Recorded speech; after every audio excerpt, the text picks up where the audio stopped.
सवाल यह आता है कि क्या सिलेबस कंप्लीशन में हमें हर चैप्टर स्क्रैच से पढ़ना है? नहीं बेटा नहीं, आपको हर चैप्टर स्क्रैच से नहीं पढ़ना है। यही तो सबसे बड़ा ब्लंडर होता है, सबसे बड़ी गलती होती है। वही फिर से हम मैथमेटिकल टूल्स पढ़ रहे होते हैं, वेक्टर्स पढ़ रहे होते हैं, छोटी छोटी ऐसी चीजें पढ़ रहे होते हैं। देखो, जो बच्चा जिसके बेसिक बिल्कुल ही खल्लास है, मतलब बिल्कुल ही लाइक गेम ओवर है, उनको तो सारा बेसिक से पढ़ना पड़ेगा, उनके लिए कोई और चॉइस नहीं है। लेकिन ज्यादातर स्टूडेंट्स कहीं मिड में लाई करते हैं, यानी देयर आर स्टूडेंट्स जिनका ऐसा तैयारी है, उनको सिंपली अभी रिवीजन और प्रैक्टिस की ही जरूरत है। ऐसे भी स्टूडेंट्स हैं, और ऐसे भी स्टूडेंट्स हैं जिनको कुछ चैप्टर्स में बेसिक से करना है, लेकिन कुछ चैप्टर्स में उनको सिंपली रिवीजन एंड प्रैक्टिस करनी है। तो बच्चों, यहां पे मैं आपको ब्रॉड आइडिया दे देता हूं। बाकी वॉरियर एकलव्य बैच में हमने प्रॉपर इस चीज का प्लान किया हुआ है, डिस्क्रिप्शन में लिंक दिया हुआ है, आप उसका लॉन्च वीडियो देख लीजिएगा। यहां पे बच्चों 3 कैटेगरी में आप चैप्टर्स को डिवाइड कर लीजिएगा, ए, बी एंड सी।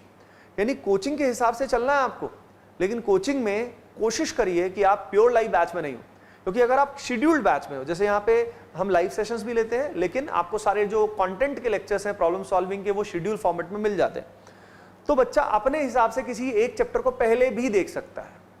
तो अब यहाँ पे आपको क्या करना है, 3 कैटेगरी में चैप्टर्स को डिवाइड कर लीजिए, ए, बी एंड सी।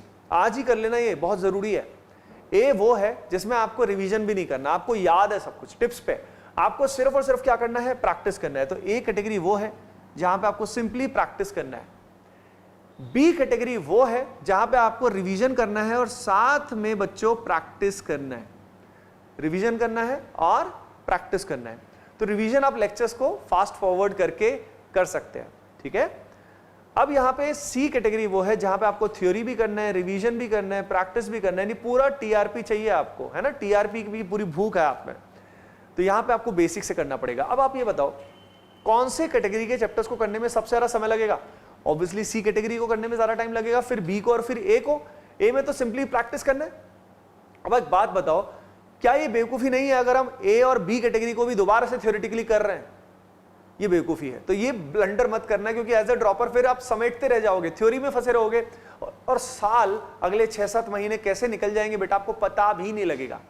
यही एकमात्र मेथोडोलॉजी है जिसकी हेल्प से आप सभी इस लिमिटेड समय में भी बहुत अच्छा कर सकते हो।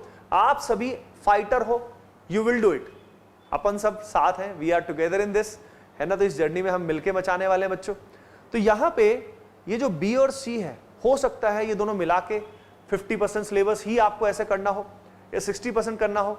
अब आप खुद ही सोचिए, अगर आपको 60% सिलेबस करना है तो आपके लिए कितना डुएबल हो जाएगा। बात समझ में आ रही है?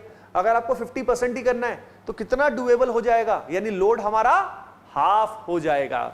तो एवरीडे आपका टाइम टेबल इस तरीके से होना चाहिए कि ए कैटेगरी का एक चैप्टर उठा लिया, बी कैटेगरी का एक चैप्टर उठा लिया और सी कैटेगरी का एक चैप्टर उठा लिया। बात समझ में आ रही है? और इस तरीके से सिलेबस आपको कंप्लीट करते रहना चाहिए। याद रखिए, हमारा सबसे ज्यादा फोकस होना चाहिए कि हमारा रिवीजन सिलेबस कंप्लीशन दोनों साथ साथ चलेगा। ऐसा मत करना कि सर पहले सिलेबस कंप्लीशन करूंगा। अरे भाई, साथ साथ करना है ना तुझे, नहीं तो पुराना भूलता जाएगा, कॉन्फिडेंस नहीं आएगा। याद रखना, कॉन्फिडेंस आता है हमें रिवीजन से एंड प्रैक्टिस से, है ना। तो अपने को दिसंबर एंड तक ये सब करना है, इस बात का ध्यान रखना।